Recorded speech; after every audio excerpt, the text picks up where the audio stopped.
Istria. Istria. Istria. Istria.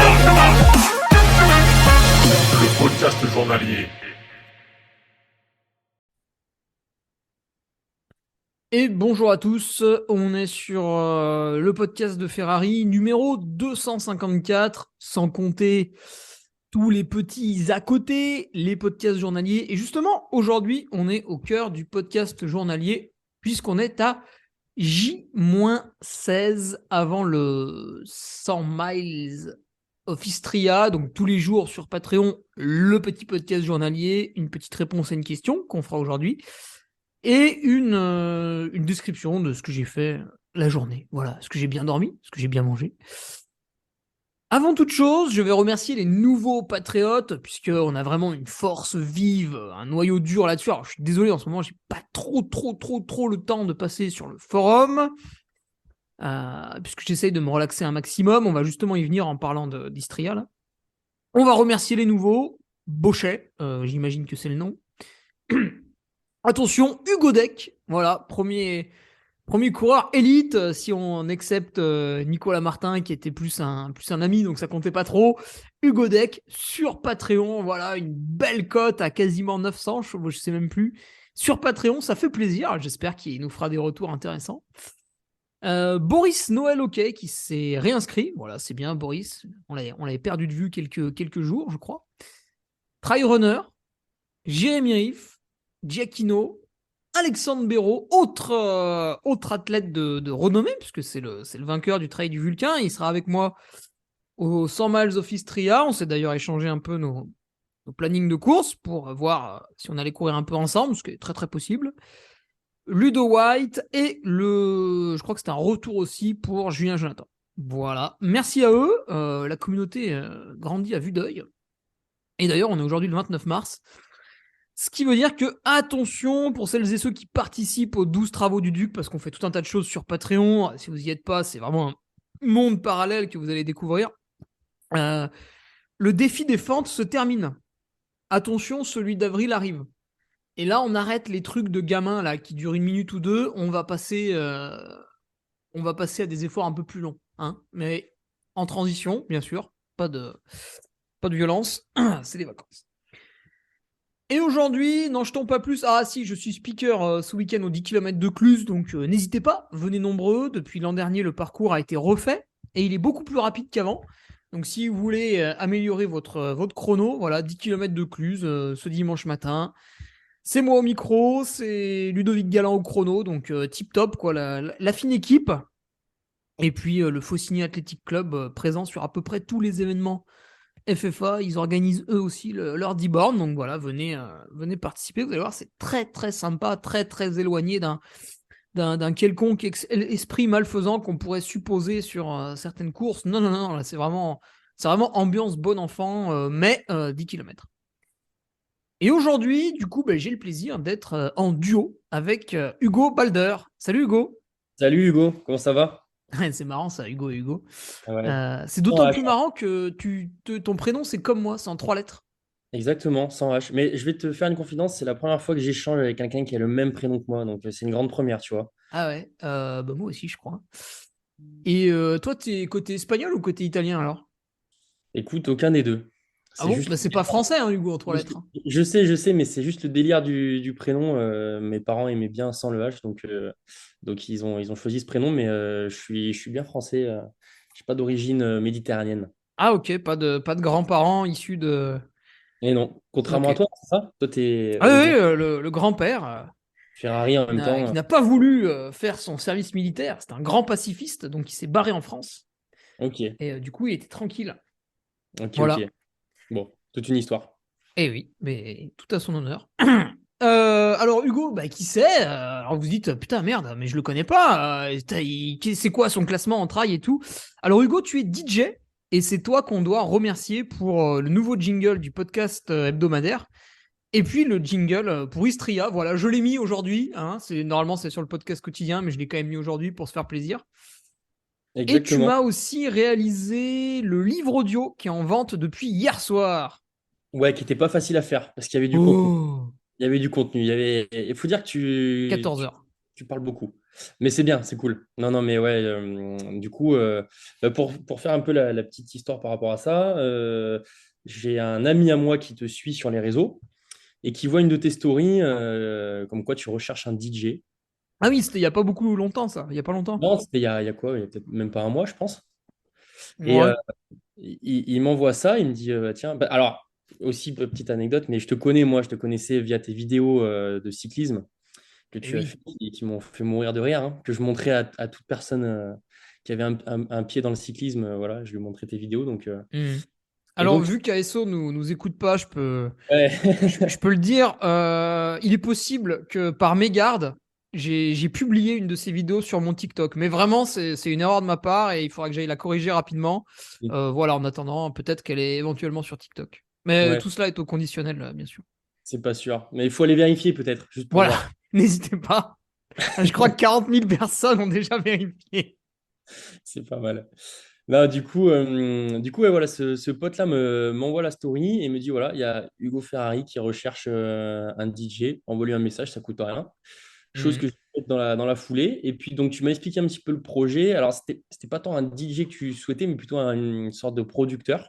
Ouais, bah tu sais, moi je connais très peu, alors Ouais, ouais, bien sûr, mais bon, tu avais cette chance-là que j'ai cette casquette aussi. Du coup, tu m'as dit, voilà, est-ce que tu peux faire des jingles? Au début, tu m'as parlé d'un premier jingle. Je t'ai dit, bah écoute, on va essayer. Si ça te plaît, on continue. Et puis sinon, bah tant pis. Et puis ça avait l'air de pas trop mal te plaire. Donc voilà, on a bossé là-dessus sur deux jingles. Et puis donc le livre audio qui était quand même qui a fait forcer mon ordinateur, on va dire. Parce que et oui. 14 heures de podcast, on a eu du mal à. Ouais, j'ai eu Donc du mal le livre audio, il recense les 30 podcasts quotidiens avant l'UTMB 2022, quand j'étais en stage à Tignes. Et c'est vrai qu'il durait facilement une demi-heure par jour, donc ça faisait, ouais. Mais c'était très intéressant à faire. Et puis, tu vois, c'est quelque chose que j'avais encore jamais fait, du jingle comme ça, mm. pour du podcast. Donc c'était très intéressant, tu vois. Ça m'a permis de découvrir quelque chose de différent et c'était plutôt cool. Puis, je dois dire que tu es un client plutôt facile, hein. Tu m'as Ah pas bon? pris la tête sur. Ah, bah ouais, ouais, parce que tu vois, moi, je te demandais est-ce que cette première version te va? Tu me donnais deux, trois petites choses à corriger, mais normal, quoi.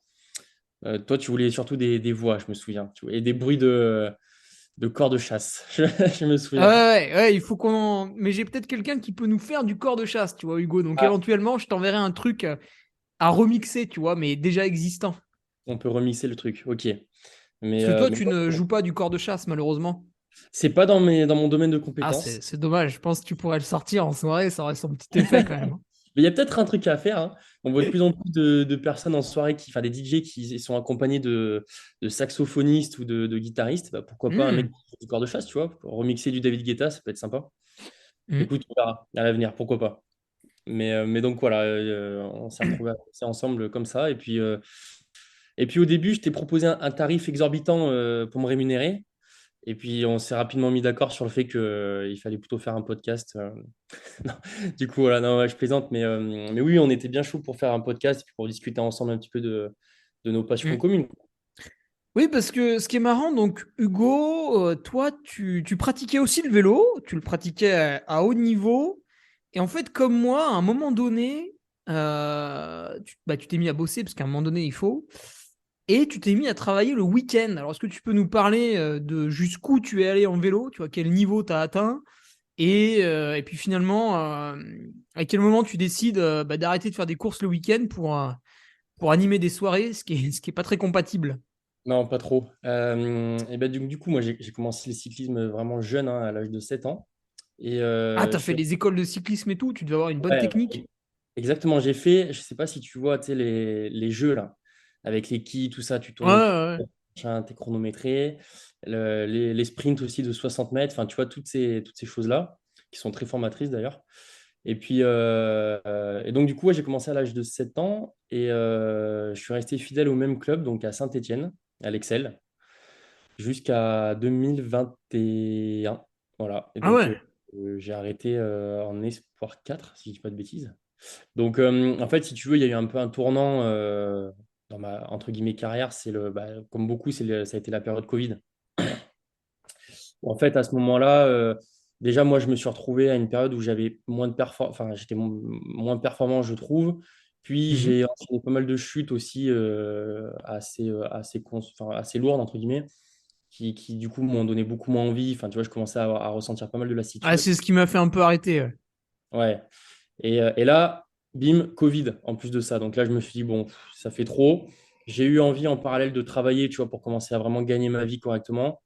Du coup, bah, j'ai mis un peu plus le lot de côté. Et puis, l'Excel m'a proposé à partir de septembre 2021, je crois, 2020, pardon, de reprendre, enfin, de devenir entraîneur pour les jeunes.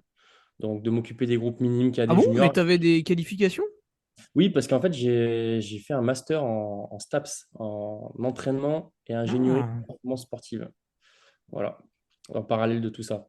Et donc, et j'ai trouvé que c'était un super moyen, en fait, pour moi de boucler la boucle, tu vois, de me retrouver à former des jeunes, à essayer de partager un petit peu mon expérience et puis plein de techniques, plein de choses qui peuvent faire évoluer des jeunes. Et puis moi, bah, petit à petit, de me retirer du sport de haut niveau. Donc, j'ai passé cette dernière saison à entraîner des jeunes et en parallèle à courir, mais vraiment de manière enfin, très ponctuelle en deuxième catégorie. Et puis voilà. Et après, moi, j'avais cette idée de partir dans la musique et d'être DJ depuis quelques années déjà. Et donc, bah, après, je me suis dit que c'est le moment de me lancer. Voilà comment ça s'est un petit peu déroulé. Ok, ouais. Et ouais, t'as pas eu envie de te dire, ah, peut-être je vais pas bosser tous les week-ends, du coup les autres week-ends je peux quand même continuer la compétition.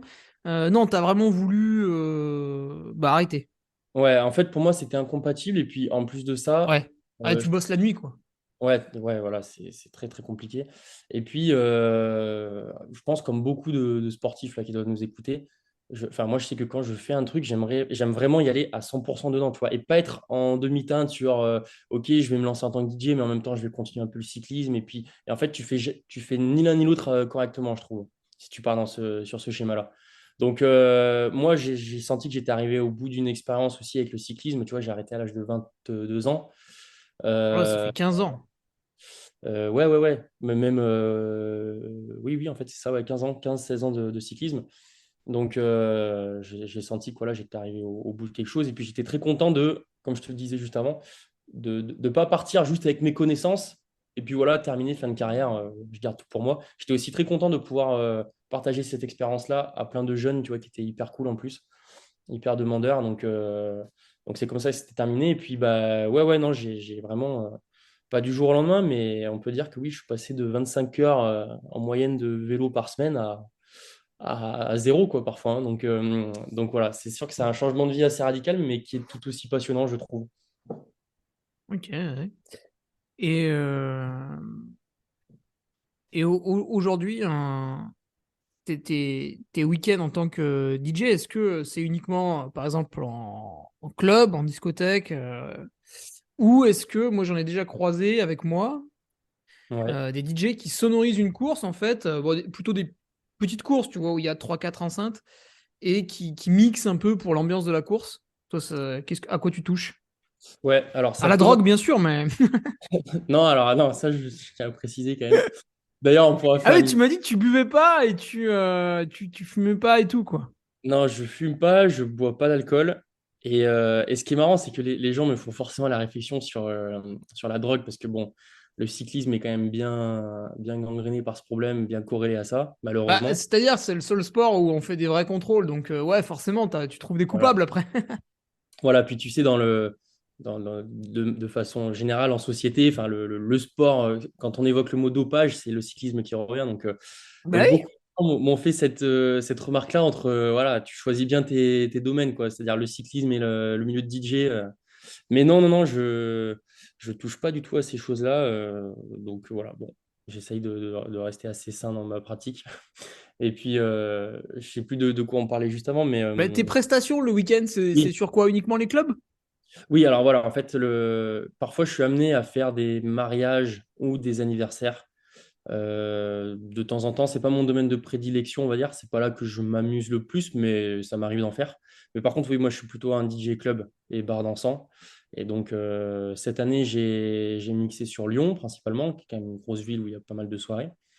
Et là, je pars vivre sur Paris, donc pour mixer là-bas. Et puis, je reviendrai de temps en temps en région Auvergne-Rhône-Alpes pour mixer. Mais en tout cas, je pars sur la capitale pour mon activité, quoi. Mais oui, Ah ça ouais. m'arrive de faire des prestations un petit peu mariage. Ce dont tu parles là, donc certains DJ qui font de la sonorisation pour des événements, c'est vraiment comment dire, leur domaine de, pas de prédilection, mais c'est là qu'ils sont le plus performants. En fait, tu ne les retrouveras pas en club, ces DJ-là. Ah Et ouais, ouais. leur taf, c'est justement de sonoriser des événements comme ce que tu peux faire. Ouais. Voilà. Ils ont aussi tout le matos qui va avec, hein, le J'ai camion. j'ai- j'ai deux exemples en tête, en fait. Le neveu d'un copain qui était dans une orga, tu vois, et je l'ai suivi depuis ses débuts. Ouais, Et lui, en fait, il mixe vraiment pour des clubs et tout aussi. Mais il vient sur des courses, il installe ses quatre enceintes et il ouais, mixe ouais. aussi, tu vois. Ok, ouais, il assure la presta aussi Ouais, derrière. mais Ok. par contre, si tu veux vraiment des très très grosses enceintes ou vraiment un événement très étalé en extérieur avec peut-être beaucoup d'enceintes et tout, ou des jeux de lumière, tu vois, d'autres trucs, il fait appel à des copains à lui qui sont un peu plus spécialistes. Mais lui reste le mec qui mixe avec la table. Et il y en a un autre à Chamonix que j'ai rencontré, on peut citer, hein, c'est sur le l'Argenterail. Je crois que c'est Nico. Lui, il mixe en club à Chamonix depuis, enfin en bar, depuis X années. Et tu vois, de temps en temps, il se rend sur un petit événement sportif. Lui, il met juste deux petites enceintes, hein, donc vraiment très petit événement sportif. Et paf paf, pendant 3 heures, il Ouais, mixe un peu, il met les jingles au podium et tout, sympa. il met l'ambiance, ok. Mm. Parce que toi, ton taf de speaker, tu te retrouves à bosser avec quel type de Et corps de c'est un métier? peu le truc emmerdant, c'est que c'est pareil. Des fois, dans l'esprit des gens, t'as le speaker, il est là, il ramène sa sono et tout, puis il parle dans le micro. Mais en fait, le speaker n'est pas sonorisateur. Ouais, C'est un métier qui est vraiment dissocié. Parce que le vrai sonorisateur, en fait, il est sans arrêt en train de vérifier si les enceintes, elles sont bien orientées, si le gain, il est bon, si toi, quand tu donnes ton micro à quelqu'un, il faut pas bouger les gains, etc. Donc le vrai sonorisateur ne peut absolument pas parler en même temps. Ça, c'est si tu veux que ce soit propre. Après, vu qu'on n'a pas trop le budget de prendre un speaker et un sonorisateur, souvent, on prend un speaker qui amène deux, trois bouts d'enceinte, qui parle dans le micro, mais voilà, des fois, bah, ça grésille. S'il y a un câble, ça m'est arrivé l'an passé, il y a un câble, je sais pas, il était décédé. Bon, bah, j'ai mis une demi-heure à trouver quel câble c'était. Pendant une ouais, demi-heure, j'ai pas parlé dans le micro, donc c'est un peu gênant, tu vois. c'est Mais sûr. c'est vrai que normalement, je suis censé arriver, serrer la main du sonorisateur, lui dire salut Fred, ça va, tac, je prends le micro et puis ça marche, quoi. Ouais, ouais, ouais. Mais c'est vrai que les gens ne savent pas, pour la plupart, que c'est deux métiers dissociés, en fait. J'imagine que, Et ouais, ce ouais. que tu peux dire, hein, le speaker arrive et puis en fait, il gère tout, mais non, c'est un métier à part, la sonorisation. Mm. Donc, ouais, ouais. Non, mais en tout cas, Après, c'est très tu bien. peux faire les deux, hein, mais Oui, oui, ça te permet d'être un peu plus c'est autonome. pas sécuritaire, quoi. Ouais, voilà, c'est ça. Ok. Et en fait, tu as cette activité de speaker depuis un petit moment maintenant, non? Ouais, 2017. C'est c'est quelque chose qui te passionne? Comment tu prépares un événement, tiens? Ça, c'est la question que je me posais quand je voyais un petit peu tes photos Ouais. Instagram, tout ça. Je te vois dans ton bureau, là, Et avec des ouais, petits je boutons. suis équipé, hein. Ah ben, je vois ça. Ben, en fait, Mm. tu vas sur le site internet de la course Ouais, et là, tu te rends compte que chaque course n'est pas la même. Tu as des sites internet qui sont très très bien faits où tu as tous les renseignements. Mais bon, ça, c'est très rare.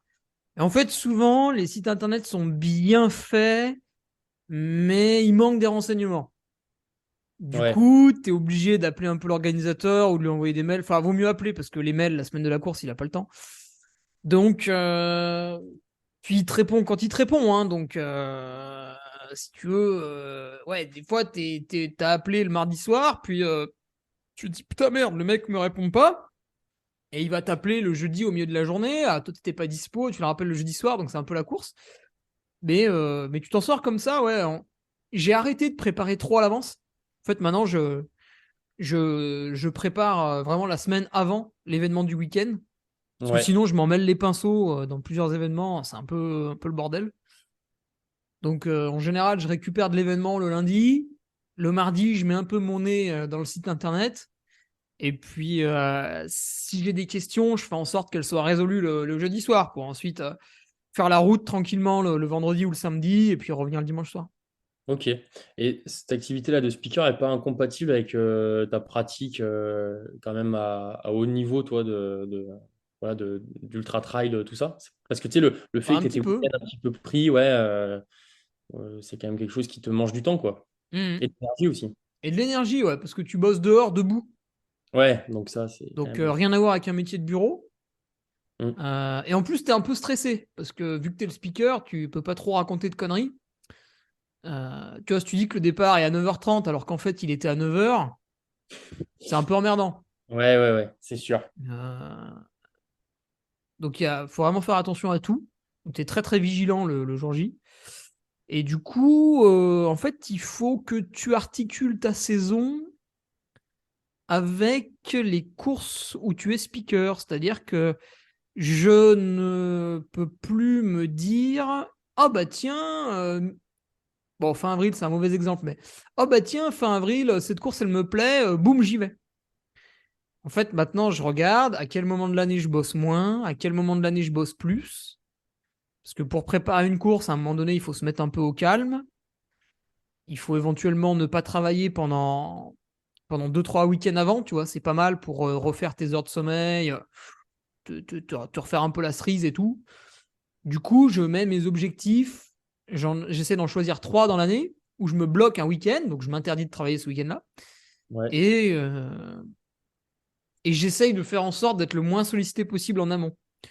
Donc c'est pour ça que l'UTMB est une bonne date, c'est pour ça qu'un objectif début décembre, c'est une bonne date, et un objectif à la fin de l'hiver aussi.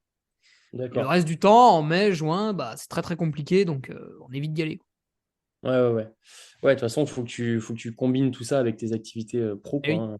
Ouais. Par exemple, des fois, on me demande si je veux pas faire le Grand Raid de la Réunion. Ben si, j'ai très envie d'y aller, j'y étais allé une fois. Bon, je m'étais cassé le rotule, c'était un peu emmerdant.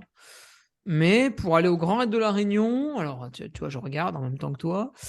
Pour aller au Grand Raid de la Réunion, il faut que j'annule un événement du week-end de la Réunion, plus celui du week-end d'avant, et à voir s'il faut pas que j'annule celui du week-end d'après, parce que bon, quand même, faire juste l'aller-retour en avion, ça me chagrine beaucoup trop.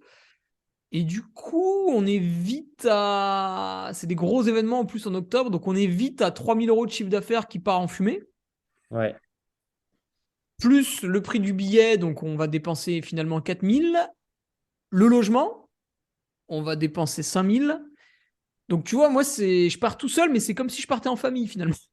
Ouais, ouais, ouais, non, non, c'est clair.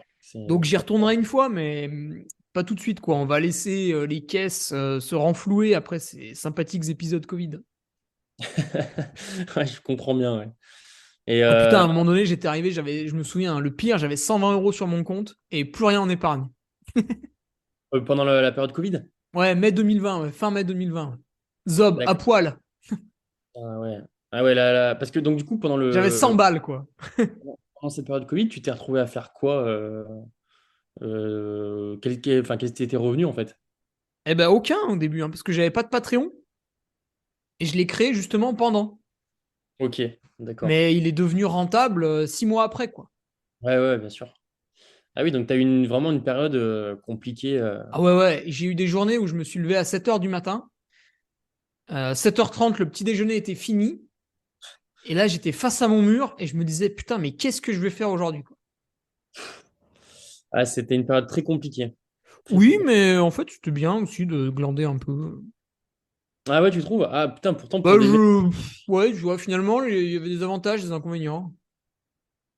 Ah, moi, je trouvais ça compliqué quand même de plus pouvoir faire son sport déjà correctement. Ça, c'était une période quand même. Ouais, ouais, mais tu vois, finalement, avec le recul, je me dis que ça m'a fait un énorme reset. Ah oui, d'accord. Et bah, finalement, tout ce que j'ai développé depuis, ouais, finalement, C'est pas c'était un mal. mal pour un bien, quoi. Ouais, ouais, ok. Et Voilà. ça me fait repenser d'ailleurs, puisque moi, je t'ai connu comme ça. Et oui, Euh, j'ai fait les vidéos de vélo, là, j'en ai fait plein. voilà. Ça, je me souviens. Et d'ailleurs, quid de ces vidéos? Est-ce qu'il y a des projets de refaire des petites vidéos humoristiques dans ce style ou pas? Eh ben non! Eh ben Oui, non, parce que à un ça moment vaut le donné, coup. celle sur Lance Armstrong, elle arrivait à 1 million de vues. Alors, elle était démonétisée hein, dès le début, donc j'ai pas gagné un seul centime hein, grâce à ça. Ok. Elle est arrivée à 1 million de vues. Et là, je pense que quand on touche le million, il y a d'autres algorithmes qui entrent en jeu sur la plateforme YouTube, qui est Ouais. une vraie dictature stalinienne. Puisqu'ils prennent une décision et toi, tu ne peux que constater la décision. En fait, tu fermes ta gueule, tu n'as aucun moyen de réclamation, tu peux pas les contacter, tu subis, quoi. Et donc, ils m'ont dit, bah voilà, elle enfreint telle et telle règle, boum, on la supprime, quoi. Et c'était quoi les règles qui Elle consignaient? avait été signalée par Amaury Sport Organisation, qui m'avait spécifié que je n'avais pas les droits d'image. Ah, donc en soi, c'est ça leur, c'est juste ça leur, Ouais, alors c'est un raisonnement un peu bancal parce que je me suis appuyé sur une vidéo qui était déjà sur YouTube et qui avait été mise par quelqu'un d'autre depuis 4-5 ans. Donc il y avait une vidéo qui tournait sur YouTube depuis 4-5 ans, qui enfreignait autant que moi les droits d'image, Ouais, ouais. mais elle n'a jamais eu de problème. Et bizarrement, elle était à plus de 5 millions de vues, hein. Et bizarrement, la mienne posait des problèmes de droits d'image. Alors que j'avais pris les mêmes images que le gars, tu vois, j'avais téléchargé sa vidéo. Et ce qui est marrant, c'est Et ce n'est pas, enfin, c'est leurs images, c'est eux qui les ont tournées, mais je les ai pas prises sur leur plateforme, je les ai pas prises en filmant ma télé, ouais, je les ai ouais. prises vraiment sur une vidéo qui traînait sur Internet. En fait, ils n'ont pas osé te dire que c'était parce que tu dégradais un peu l'image du Tour de France ou je ne sais quoi. Bah, c'est une erreur de leur part parce qu'il y a beaucoup de gens en fait qui se sont dit que c'était rigolo et du coup ils regardaient le vélo, tu vois. Ça a amené des gens à regarder du vélo. Ah ouais, t'as eu des échos de ça, des retours un peu de J'ai personnes j'ai qui... eu aucun écho de mecs qui se plaignaient, Ah ouais, non, non. qui disaient ouais non c'est exagéré parce que bah bon il y en a certains c'était pas prouvé mais globalement tous ceux qu'on avait à l'image, tu vois, si t'avais besoin d'un médicament t'allais chez eux, bah tu trouvais quoi. Plus que du Doliprane d'ailleurs. Un petit peu plus. Oh bah je pense qu'il y en a beaucoup, c'est dommage qu'ils fassent plus de sport parce que tu vois cet hiver on avait besoin d'énergie. Ils auraient pu nous en fournir. C'est vrai que putain, ils auraient pu pédaler et ils auraient pu en faire des Tu vois, kilowattheures. un Iban Mayo, on le met sur Home Trainer, je pense que ça alimente une ville de 1500 habitants sans problème. Maillot, ouais, t'avais ça, t'avais même un pied poli. Un pied poli, c'était pas dégueulasse Ah, quand même, en ouais, fait. ouais, avec Ricardo Rico, formidable, ouais. Très Et belle équipe, Saunier Duval. il me semble que cette vidéo, elle est encore en ligne, Hugo. C'est possible parce que c'est pas ASO, c'est le Tour d'Italie. Ah, c'est pour ça, d'accord. Parce Ouais. que, en fait, une fois, je te dis, un jour, j'ai dit, tiens, attends, il faut que tu regardes les vidéos de ce mec, il est trop drôle, machin. Et en fait, je retrouvais plus bah, celle d'Armstrong, ou celle où il met une petite Ouais, tape sur le. après, elle est réuploadée, tu peux la trouver, hein, parce que, en fait, bah, toujours par mégarde, j'ai reçu des mails de gens qui me demandaient où était la vidéo. Et en fait, Ouais. sans faire exprès, en leur répondant, j'ai glissé le fichier via un WeTransfer, tu vois, et clac, j'ai appuyé sur envoyer. Ah ouais, mince. C'était une erreur de ma part, mais du coup, le fichier était parti et ils l'ont réuploadé, tu vois. Ah ouais, faut Donc, faire attention à ça. tout à fait contre ma volonté et de manière fortuite, Oui, oui. la vidéo s'est retrouvée à nouveau sur YouTube. Bon, d'accord. Ce qui est dommage, bien évidemment. Ouais, ouais, non, non, mais ça, Mais qui n'est du coup pas vraiment de ma faute, puisque ça vient d'une erreur. ok. Et oui, il y a encore cette vidéo de Rico et Piepoli. Ah ouais, bah c'est parce que ASO a pas trop son droit à dire sur le Tour d'Italie, ça c'est bon ça. Donc voilà, Alors du coup, je te vois venir. Est-ce que je vais refaire des vidéos avec le Tour d'Italie? Non, parce que je déteste cette plateforme YouTube. Et du coup, je pense qu'il est possible que je m'amuse sur TikTok avec le Tour d'Italie qui arrive, mais bah, pas forcément pour parler de dopage, parce que les coureurs actuels, on n'a pas de recul sur eux. Et puis je pense que bon, aujourd'hui, on a quand même passé. Là, c'était le summum, hein, 2003, de 2000 à 2007, c'était l'apogée, je pense. Aujourd'hui, c'est quand même beaucoup plus calme. Mais pour mettre un petit côté punchy, tu vois, une petite vanne un peu grossière que ne peuvent pas faire nos amis d'Eurosport, même s'ils sont quand même très très drôles, hein, Jackie Durand, Steve Chanel et Guillaume Di Grazia, ça y va, quoi. Ouais, c'est plutôt sympa, mais Mais TikTok, ils peuvent pas balancer un énorme gros mot au milieu, voilà, ils peuvent pas faire ça. j'allais te dire, TikTok, t'as pas peur que ce soit trop court parce que tu peux Non, uploader des. moi j'ai posté un truc de 10 minutes l'autre fois. D'accord, Ah, ok. moi j'ai peur de rien. Ah ben, je vois ça, et ça fait plaisir. D'accord, Toi, bah écoute, tout le monde dit qu'il faut faire du format court sur TikTok. J'arrive sur TikTok, en un mois j'ai 1000 abonnés. Je publie une vidéo de 10 minutes et elle fait 40 000 vues. t'as Voilà. fait, t'as fait Là, taire j'ai les. mis en PLS tous les gens du marketing. Bah, en un c'est mois et bien. demi. Franchement, c'est bien. Et puis, bah, écoute, j'espère que tu auras l'occasion quand même de refaire des petites vidéos comme ça parce que Ouais, il faut que je le fasse. c'était quand même assez excellent. Ouais. Mais pour ceux qui ne connaissent pas encore, allez jeter un coup d'œil, hein, franchement. Enfin, moi, je sais que je me tapais des énormes barres dessus. Et il y a des répliques, je te jure, qui sont cultes entre potes, qu'on se ressort parfois quand on est en train de rouler. Ou... Oui, alors j'en vois certains. Bon, moi, je sais pas faire, mais il y a des gens qui font des petits. Ils prennent des bouts de vidéo, ils font des petits montages et ils se balancent 30 secondes ou une minute, tu vois, sur Twitter ou des trucs comme ça. Ah bah oui, oui, parce que franchement, c'était culte, hein, ces vidéos-là, Ouais. hein. Bon, après, si tu veux, je te les envoie, hein, si tu veux faire des petits montages comme ça. Avec plaisir. Mais Écoute. toujours, bien sûr, sans faire exprès. Ouais, ouais, ouais. Eh ben écoute, ça marche. N'hésite pas à m'envoyer un mail, sait-on jamais que la souris, parce que j'ai une souris qui a Qui se déplace une facilement. sensibilité accrue, tu vois, pour travailler vite. Et c'est vrai que du coup, je clique des fois pas sur le bon bouton. Ouais, mais ça arrive, ça, hein. Ouais, Attention bah à ouais, ça. ouais, c'est dommage, mais c'est les dommages collatéraux. Tu sais, quand tu veux beaucoup bosser et travailler vite, c'est vrai que des fois, tac, t'as tendance à ripper un peu. Et à envoyer des choses que tu devrais pas. Ouais. Bon, on Mais ouais. parle un peu de sport, Hugo? Allez, parlons un petit peu de sport. Ça me va.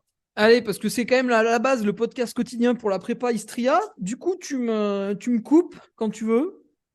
Allez. Et moi, je déroule. Alors, c'était une question de Nicolas Gilabert qui me parlait du dernier bloc d'entraînement. Donc, c'est maintenant. Alors, je rappelle, sur Patreon, tous les jours, je fais un podcast. Et j'avais donné mon planning des derniers entraînements, parce qu'après, je vais me reposer un peu. Attendez, pardon, j'ai roté un peu ma bière. Je l'avais donné, je crois que c'était vendredi 17 mars ou samedi 18, j'ai un doute. Et donc là, mardi, mercredi aujourd'hui, jeudi et vendredi, j'ai 4 gros entraînements à pied. Donc hier, j'ai fait 50 bornes, par exemple, c'était un peu long. Enfin non, c'était pas long parce que j'ai mis 4 heures, mais je trouvais ça pénible. Et Nicolas me demande, voilà, comment abordes-tu le gros bloc? Alors vraiment, c'est ces 4 jours-là hein, qui sont difficiles, physiquement, mentalement. Donc physiquement, je le démarre un peu entamé parce que bah il y a tout le reste de la prépa en amont. Hein. Quand on prépare un ultra trail, c'est pas je branle rien pendant 3 mois, puis d'un coup je fais ah tiens là pendant 3 jours je vais forcer un petit peu.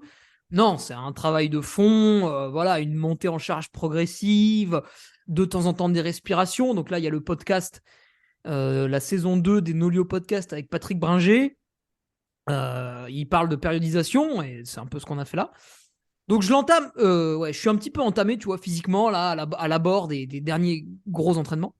Et puis mentalement, tu vois, pour ces 4 derniers jours, est-ce que je suis plutôt gonflé à bloc, plutôt serein, tout ça? Euh, Moi, j'ai un peu peur du truc, et surtout maintenant. Ça me faisait rigoler au début, mais je me disais, bon, quand même, c'est du taf.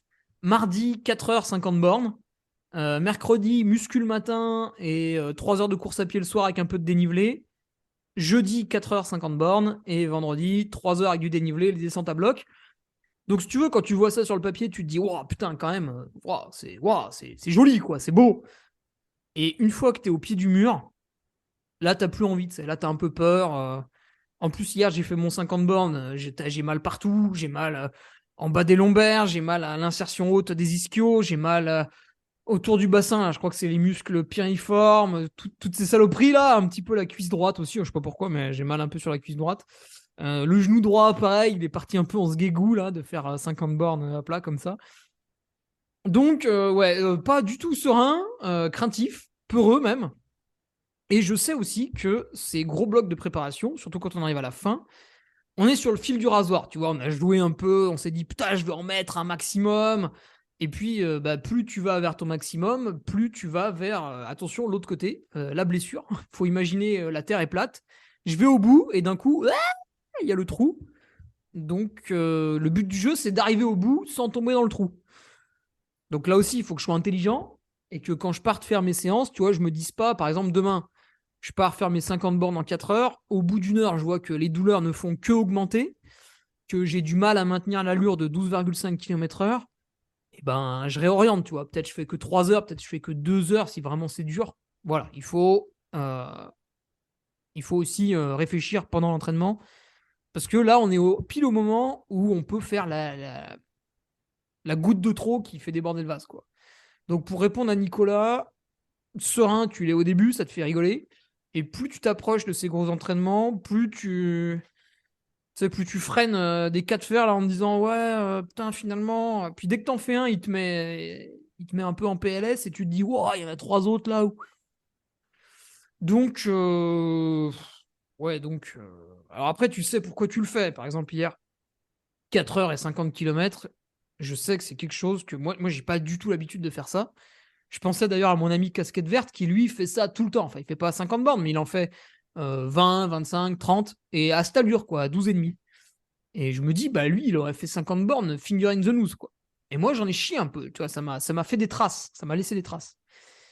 Donc, je voulais absolument le faire parce que c'est, c'est quelque chose qui n'est pas anodin pour moi. Par contre, là, cet après-midi, 3 heures avec 1500 D+, bah, je m'en fous un petit peu parce que j'ai l'habitude de le faire, donc je vais me concentrer sur demain. Euh, ouais, donc j'ai de plus en plus tendance à être prudent avec les années parce que je sais que au début, je voulais absolument faire l'entraînement que le coach il écrivait. Hein, vraiment, il fallait que ce soit fait à la minute près. Et puis, bah, de temps en temps, c'était l'entraînement de trop. Et derrière, il y avait, alors, j'ai jamais eu de grosses blessures, mais il y avait le petit souci qui t'emmerde pendant 3 semaines, ou du coup, les tensions qui restent jusqu'au départ de la course objectif. Donc, c'est dommage parce que tu rates un peu ta course objectif parce que tu as trop chargé à l'entraînement. Donc, il y a toutes ces petites choses qui me font dire que, bon, voilà, 100 miles of Istria, j'ai fait un bel hiver. Globalement, il est bien préparé. Là, on est en train de mettre la cerise sur le gâteau. Attention à quand on met la cerise, à pas écraser le gâteau, tu vois. Euh, ouais, voilà mon. Tu t'es ma- retrouvé à changer beaucoup de séances là pour Istria ou pas? Ou Hein? comment tu as pu suivre ton programme comme Ouais, prévu? j'ai tout fait. Ouais. T'as pas eu de modification ou tu as Non, dû changer une séance ou quelque chose? aucun bobo, aucune blessure. Pourtant, tu vois, cet hiver, on a fait beaucoup plus de trucs à plat, ce que je ne faisais pas, donc c'était nouveau, donc il fallait bien l'aborder. Et ça s'est bien passé. Ok. Donc là, il y a vraiment juste à gérer ces 3 derniers jours qui sont coton. Si je fais 100% des entraînements sur ces 3 derniers jours, c'est vraiment très très bien. Et si j'en fais un peu moins, franchement, je serais pas, tu vois, je serais vraiment pas trop déçu parce que je sais qu'il y a tout le travail en amont. Donc, en fait, je suis pas très stressé par rapport à ce bloc. Je le fais. Si ça passe, ça passe. Si je vois qu'il y a un peu trop, faut un peu trop se motiver ou y mettre un peu trop de volonté ou je sens que j'y laisse trop de plumes, allez, je relâche un peu la pédale, quoi. Ok. Voilà. C'est facile, alors. Après, il me demandait s'il y a des techniques de récupération particulières, Nicolas. Alors, un truc qui marcherait bien, mais je le fais pas. C'est le PO. Ah oui, non, mais des trucs Lego. Ah merde, ah putain, Ouais, oui. non. Alors si, Oui, légalement, tu peux prendre des Doliprane. Ouais. Ah, ça aide un peu, hein. Tu peux ah en prendre bah ouais, plein. tout dans la tête, je pense. Mais bah, le souci, c'est que tu as moins mal. Du coup, tu forces plus. Et tu te blesses. Et par exemple, imaginons, tu vois, que tu as mal au genou gauche, ton tendon rotulien te fait mal au genou gauche. Tu te dis, bah, pour passer l'entraînement de demain, je vais prendre un petit Doliprane, tu vois, ça me soulage un peu et tout. Bah, du coup, tu fais l'entraînement sans avoir mal au genou gauche. Mais ton tendon qui te faisait mal parce qu'il était un peu abîmé, bah, le Doliprane ne va pas guérir le tendon. Du coup, tu vas l'abîmer encore plus. Donc, une fois que l'effet Doliprane est passé, bah, tu as encore plus mal au genou. Et C'est c'est que pour ça que sont interdits tous les autres antidouleurs qui pètent sa mère, comme la morphine, le tramadol et les anti-inflammatoires. Et du coup, ouais, moi, je te parlais plutôt de la cryothérapie. Parce que la cryothérapie, c'est pareil. Donc, tu fais ton entraînement, ça te fait mal, ça crée plein d'inflammations dans ton corps. Et en fait, ces inflammations, elles sont là pour réparer et réparer en mieux. Ce qui fait que si l'entraînement est très bien dosé, c'est je casse, je répare en mieux, je recasse, je répare en encore mieux. Ça, c'est quand vraiment tout est bien fait. Et la cryo, en fait, elle est là pour dire ah ben j'ai cassé, ah ben je vais couper les effets de la douleur et comme ça, je vais pouvoir recasser demain. Alors du coup, qu'est-ce qu'on cherche? Est-ce qu'on cherche vraiment à creuser un très très gros bloc de fatigue ou est-ce qu'on cherche à récupérer à chaque fois? Moi, je vais pas aller faire la cryo parce que j'ai vraiment envie d'écouter mes douleurs jusqu'au bout. Par contre, je peux aller en faire pendant ma semaine de récupération. Tu vois, 3 jours après le dernier gros entraînement, là, je peux aller commencer à faire de la cryo parce que tous les signaux de réparation, ils auront plus ou moins été diffusés dans le corps. On sera J+3, donc tout ce qui est inflammation directe, ce sera parti. Et on pourra aller utiliser la cryo qui va déclencher d'autres choses à ce moment-là. Ça va être pour bénéficier d'un meilleur sommeil si éventuellement il y a un peu de stress qui arrive. Ça va être pour mettre des petits coups de boost parce que c'est vrai que quand tu fais de la cryo, tu as hyper froid, donc tout le sang il revient vers le cœur et paf, il est rebalancé un peu plus vite aux extrémités. Donc pour des choses un peu comme ça, on pourrait y aller. Après, il y a tout ce qui est massage. Alors massage, c'est pas mal. Alors, malheureusement, ma soeur n'est pas dispo cette semaine, donc Zob. Massage, c'est pas mal parce que tu peux venir appuyer sur les tensions. Et du coup, si tu te fais un nœud musculaire, tu peux venir le dénouer le soir pour repartir le lendemain sans le nœud musculaire. Ça, c'est pas mal, c'est très intelligent. Bon, du coup, moi, je fais des bottes de pressothérapie en attendant que mon masseur vienne la semaine prochaine. Mais on aurait pu faire ça. Et sinon, au quotidien, beaucoup de mobilité. Donc bah là, par exemple, la mobilité, c'est se baisser pour ramasser un stylo. Hein. Ça, déjà, ça me tire dans le dos. Donc je le fais doucement, 2-3 fois, et puis ça va de mieux en mieux. Un peu d'huile de massage en me massant moi-même, parce que bon, quand t'as mal à tel endroit, tu peux appuyer dessus avec tes mains. Hein. T'as pas besoin d'être masseur professionnel pour commencer à te faire un petit peu de bien. Et puis des petits étirements. Alors, étirements vraiment dynamiques et très courts. Par exemple, je suis assis par terre, je vais prendre mon pied dans ma main et je vais le relever vers moi. Donc ça va tirer sur le tendon d'Achille. Tac, je maintiens la position 2 secondes et hop, je le repose. Comme ça, tu ne coupes pas l'afflux de sang dans ton tendon en prenant une pause de 2 secondes et tu retrouves un peu de mobilité via cet étirement dynamique. Voilà quoi pour répondre à Nicolas. Je sais pas si tu avais d'autres questions là-dessus, Hugo. Non, écoute, ça m'a l'air plutôt pas mal ce que tu proposes. Et puis, en fait, le gros problème, enfin, problème entre guillemets, c'est ce que tu viens d'évoquer, c'est le fait que quand on est seul, on n'a pas forcément quelqu'un à disposition pour pouvoir, bah, tu vois, effectuer des massages ou ce genre de choses. Donc, il faut trouver des solutions où tu peux à la fois récupérer, mais en faisant les choses en autonomie. Donc, c'est jamais très simple. Et tu n'as pas cité je sais pas si tu en utilises ou pas, tout ce qui va être chaussettes de contention, des choses comme ça. Est-ce que tu es plutôt un adepte ou pas trop? Ah ouais, je les porte pas mal la journée, ouais, mais pour ne rien te cacher, ma paire est quand même bien usée. Il faudrait éventuellement que j'en refasse. Ça paye pas assez, speaker. Ça Mais paye pas. ouais, c'est que j'oublie surtout parce que c'est quand même assez secondaire. Mais après, c'est vrai que c'est du confort. Souvent, je les porte quand je suis en animation, quand je suis debout toute la journée. Ouais. C'est vrai que c'est pas mal. Ça empêche un peu les jambes de gonfler, ce qui est un gros problème chez moi. Pour ça, c'est pas mal. Ouais. Et en course, t'en portes aussi? Non. Tu cours socket et jambes en Ouais, l'air. même les manchons, ça me gêne un petit peu quand je suis en course. J'ai l'impression d'être un peu serré. Par contre, je les porte souvent à l'entraînement, les manchons. Tu vois, c'est pas rare que je les porte, je pense, une fois sur deux pour limiter un peu le mollet qui bouge et qui va venir peut-être déclencher éventuellement un peu la périostite. Mais en course, non. Non, en course, j'en ai pas besoin. Par contre, en prévention à l'entraînement, ouais, pas mal. Ouais. Et par rapport à la récupération, là, il y a un truc que tu n'as pas cité, c'est par rapport à l'alimentation. Est-ce que toi, tu préconises des choses en particulier? Ah, ouais, ouais. Bah, c'est difficile parce que quand tu t'entraînes beaucoup, tu as des besoins accrus en nourriture. Et du coup, tu vas avoir une nourriture qui est pas mal acidifiante parce que tu as besoin de beaucoup de protéines animales.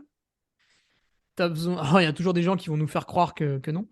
Mais évidemment, quand tu discutes avec eux, ils t'envoient jamais leur prise de sang. Donc, tu as besoin d'énormément de glucides. Ça, c'est un petit peu acidifiant aussi. Bon, pas autant que les protéines animales, mais quand même un petit peu. T'as besoin de pas mal de graisse, hein, quand même, aussi. Alors, ça, tu vas peut-être plutôt les prendre le soir, parce que juste avant l'entraînement, tu vois, ça peut un peu te ballonner, un peu t'embêter pour digérer. Mais t'as du mal à combler ta dépense calorique sur la journée. Tu vois, hier, je fais 50 bornes à pied. Je pense pas que j'ai comblé ma dépense calorique sur la journée. Alors encore que moi, je mange beaucoup, mais et du coup, tu voudrais tamponner toute cette acidité en mangeant énormément de légumes, mais passer une certaine quantité de légumes, bah, le transit va vraiment partir en couille et pour dire les choses franchement, tu vas avoir tendance à avoir un peu la chiasse quand même. Mm. Est-ce que tu utilises aussi, je sais que moi, Ceux c'était qui ne le savent pas, voilà, essayez de manger 2 kilos d'haricots verts le midi. Vous allez passer une après-midi un peu dure. tout ce qui est shaker de prot, les choses comme ça, est-ce que Ah ça... oui, exact. Alors ça, c'est pas mal dans cette période. Là, j'en ai pas besoin parce que je m'entraîne autour de la maison. Je prends pas la voiture. Sauf cet après-midi parce que j'ai un colis à déposer. C'est sur la route, mais bon, c'est 5 minutes de voiture. Mais sinon, je l'aurais utilisé ouais, pour manger directement après la séance, pendant le transport, quoi. Ça, je sais que c'était vachement à la mode. Mais ouais, pour ceux qui ont du mal à manger aussi, ça peut être pas mal. Alors que moi, j'ai pas de mal à manger ma quantité de protéines journalière. Donc, c'est peut-être réservé à ceux ouais, qui ont un peu plus de mal à manger ou qui sont pas chez eux. Parce que vu que je m'entraîne autour de chez moi, je mange chez moi. Donc, tu vois, j'ouvre le frigo, le poulet que j'ai cuit la veille, il est là. Enfin, je mange pas de poulet, mais tu vois, le boudin, il est là, il se cuit en 2 minutes. La boîte de sardines, la boîte d'œufs, des poules d'à côté, etc., quoi. Après, pour répondre à... C'était Ludo, il me semble, l'internaute?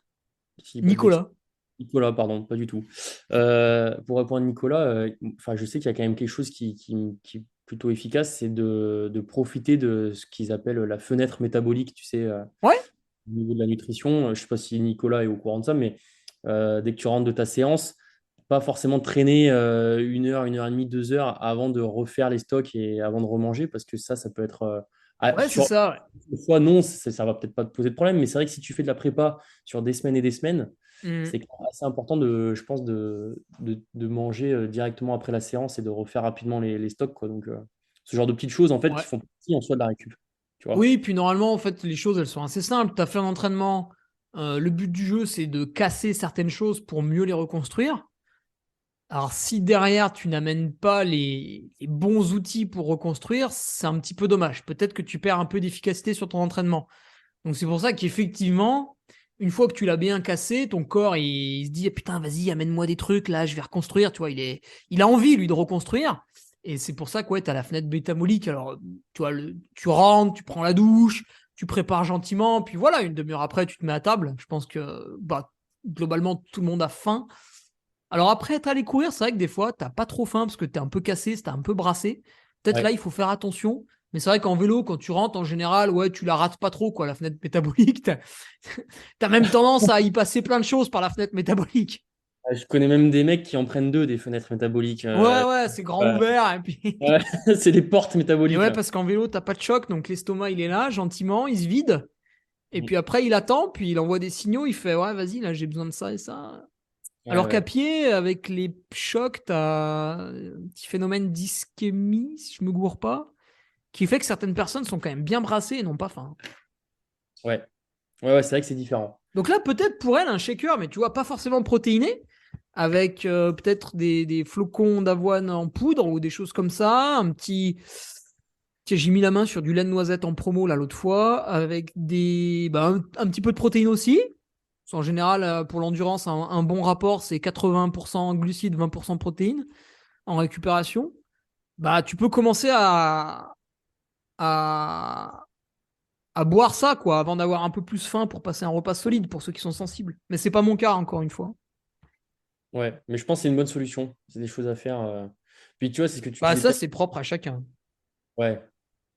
Mais en tout cas, avoir une cohérence dans sa pratique. Parce que, enfin, là, tu vois, je parle de mon expérience, mais j'ai vu trop de mecs se prendre la tête sur des séances d'entraînement, mais ce qui peut se comprendre, mais ensuite, derrière, faire des choses qui sont complètement débiles par rapport à la préparation, tu vois, ne serait-ce qu'au niveau de l'alimentation. C'est-à-dire que tu as des gars qui vont se prendre la tête pour 2 watts près lors de leur séance de seuil, mais qui, derrière, le matin, s'enquillent des grosses tartines de Nutella, et tu te dis, mais attends, mais tu vois, il n'y a pas de cohérence dans ta pratique.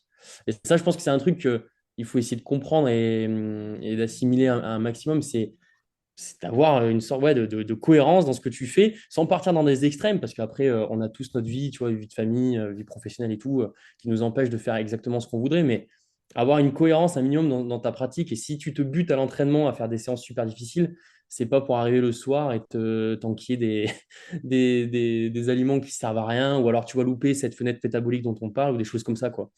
Donc, Mm. ça, je pense que c'est aussi un truc, tu vois, dans la question récupération, en fait, ça englobe tellement de paramètres qui sont super importants à prendre en compte, tu vois, et d'essayer d'avoir toujours cette cohérence. Enfin, je sais pas ce que tu en penses, mais en tout cas, moi, je le vois comme ça. Oui, oui. Bah c'est. Non, c'était pas prévu pour aujourd'hui, mais. Ah si, si, pardon. J'ai oublié ouais, de dire que en fait, dans mes méthodes de récupération pendant ces 4 jours qui sont vraiment beaucoup plus durs que tout le reste de la préparation, en fait, la méthode de récupération principale, c'est rien foutre. Oui, ouais, C'est-à-dire que j'ai essayé de dégager tous les rendez-vous possibles et imaginables sur mon emploi du temps de ce mardi à ce vendredi. D'ailleurs, j'ai la chance d'animer le 10 km de Cluse dimanche. J'y vais depuis 2018. Donc, si tu veux, en termes de préparation, là, c'est plutôt cool.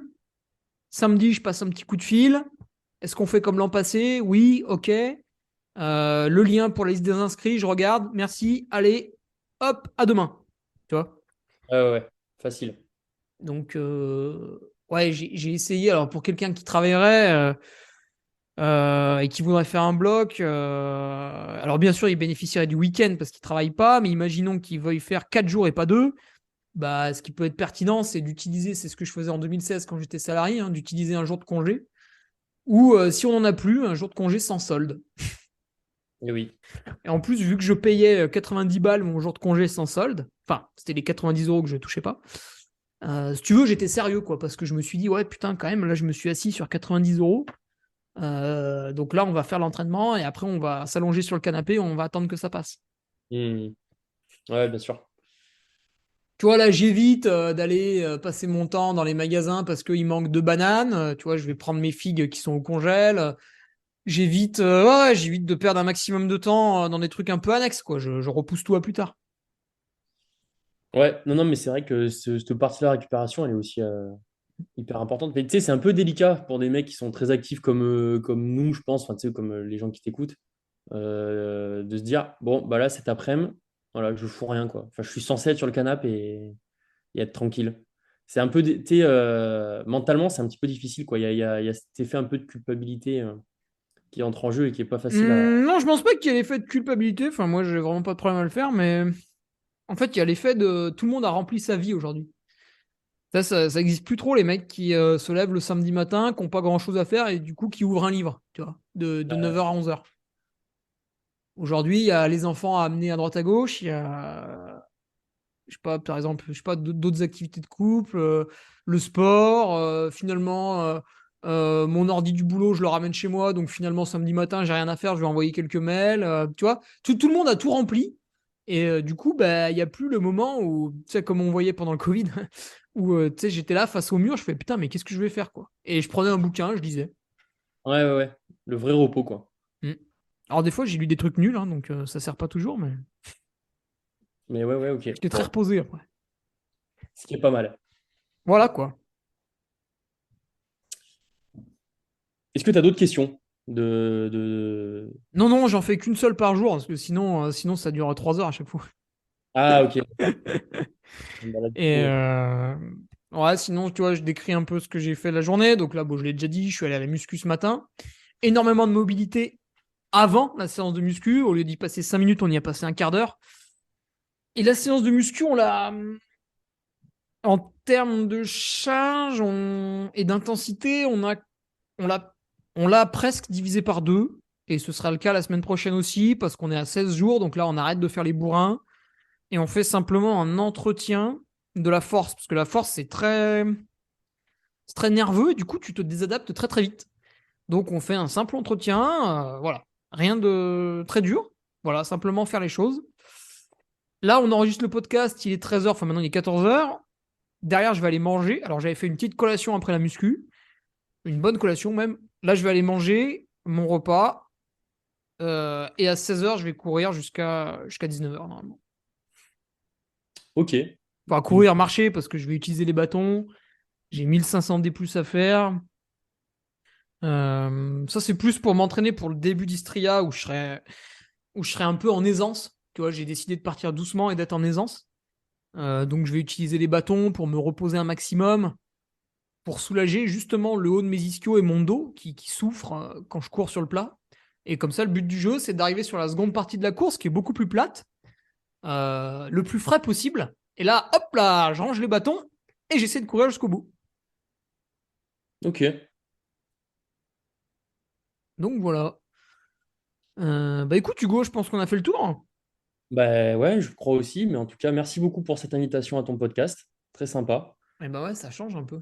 Et puis, on va continuer à suivre un petit peu tes exploits sur les différents trails. Et puis voilà, continuer à te suivre sur tes réseaux. Mais en tout cas, merci beaucoup. Ouais, bah écoute, je te remercie aussi. Je pense que ça aura été apprécié. Et puis pour les auditeurs, rendez-vous la semaine prochaine pour ceux qui sont uniquement sur SoundCloud, Spotify, Google Podcast.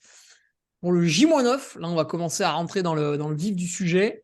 Et pour les patriotes, bah rendez-vous demain, quoi. Voilà. Salut Hugo! Allez, à plus Hugo. Ciao, ciao.